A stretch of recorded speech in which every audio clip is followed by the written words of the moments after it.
Hey everybody, this is Randall for Floribama Homesteader. I wanted to talk today a little bit about the Seminole pumpkin and the Cherokee Tan pumpkin, and just talk about some of the similarities and some of the differences and what I've got going on here.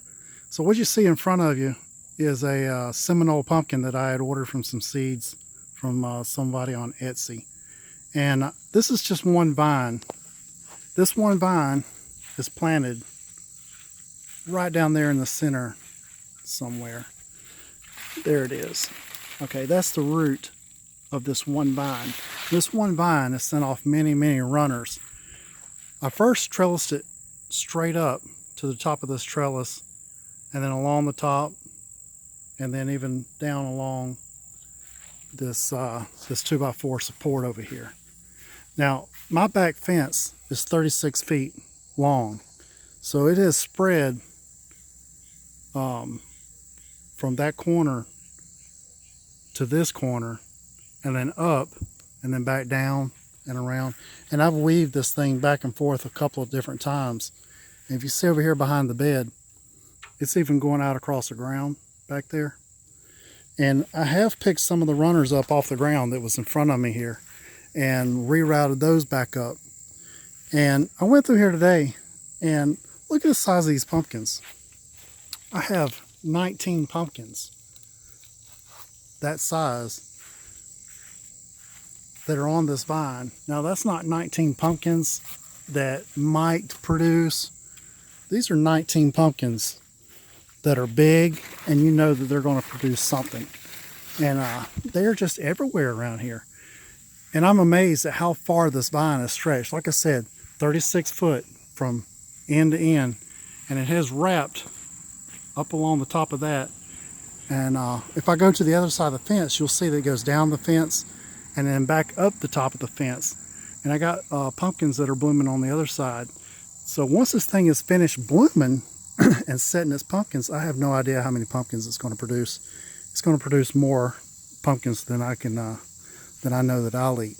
And the way you eat these pumpkins is you put them in the oven, you cut the top off, you scoop the seeds out, you put some butter, brown sugar, and some cinnamon in there, and we bake them on 400 for about an hour. And it's a really good sweet pumpkin, and it has a fruity taste to it. Honestly, it's one of the best pumpkins I have ever eaten. And I'm just blown away by the performance of this one vine. Now I also planted one other vine over here. Now you can see this is a smaller pumpkin. This is a more traditional to what a Seminole pumpkin should look like. And this is what I was expecting, these smaller teardrop shaped pumpkins. And I currently have 7 on here, and I've already harvested 9 pumpkins off this vine. This pumpkin was spread out on the other side of the fence, all along the ground out there. And I went through and harvested the pumpkins that were turning, and I clipped back the vines that were just, I was tired of them being over there, and I couldn't cut the grass, and I had morning glory growing and everything, and morning glory trying to come over here on my fence. So I just elected to trim the pumpkin vine and leave this one trellis. Now, these sections over here are 7 foot long. So I got 3 panels that this vine has went down. And so this is just one of the runners that this vine is, but you see right there that I trimmed that runner off. I did let this one come down to the bottom, and I'm going to let those pumpkins finish off. Once those are done, I'm going to get this pumpkin out of here, and we're going to make space for 3 more winter squash. And those down there, I believe, are buttercup squash. And I've never had buttercup before. They're supposed to be a really nice tasting pumpkin. So we're going to give those a try, and we're going to trellis those up on this fence and try to get those harvested before the winter hits. We have just over 90 days left, so it'll be cutting it close to be able to get those pumpkins. But so this is Seminole pumpkin. Now I'm going to take you over to my Cherokee Tan pumpkin. There was some debate on whether Cherokee Tan and Seminole were actually the same breed of pumpkin. Now, if you look at the vine, the big vine that I just showed you, and you look at the Cherokee Tan, they look like completely different pumpkins, just like the other Seminole pumpkin had looked completely different from that big vine. Now come over here, and these are Cherokee Tan that I had ordered from Danny and Wanda at Deep South Homestead. And if you look in here, I got about 7 or 8 on this vine. But again, that's a traditional looking Cherokee Tan pumpkin. And to me, they look just like the Seminole pumpkin, the smaller pumpkin that I have growing over there. Now this vine, my garage is 24 foot wide. And this thing has just taken over what we call this half moon bed back here. Now, all my pumpkins are growing in this this compost that I have laid down. But this is the root of this vine right there. And then it grew all the way down that way and just took over this entire area. And it went up on this this trellis that I had built for the passion fruit. You can see my passion fruit blooming in there. But the wife's not really happy that this pumpkin has taken over this bed. And also in here I have a Camellia sinensis, which is a tea plant that you make sweet tea from. And then in there is that's a grapefruit, another tea plant in there.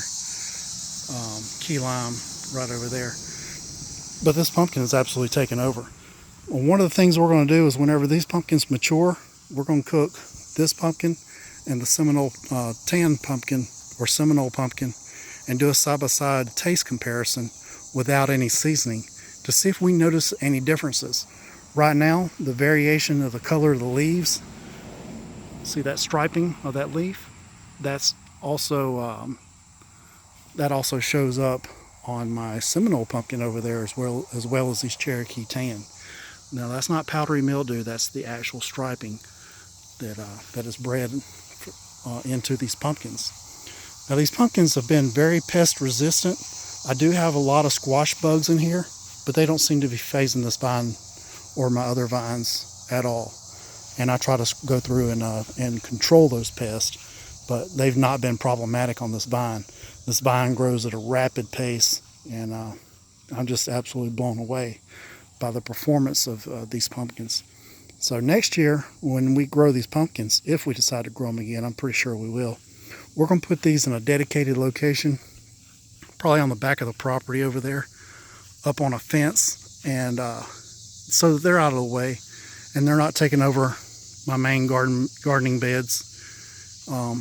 This pumpkin has taken over so much that I don't even have room to plant my upcoming fall garden in here until the frost kills this vine, or either I have harvested the pumpkins and I've just decided that I've had enough of it. But right now it just keeps producing and producing and producing.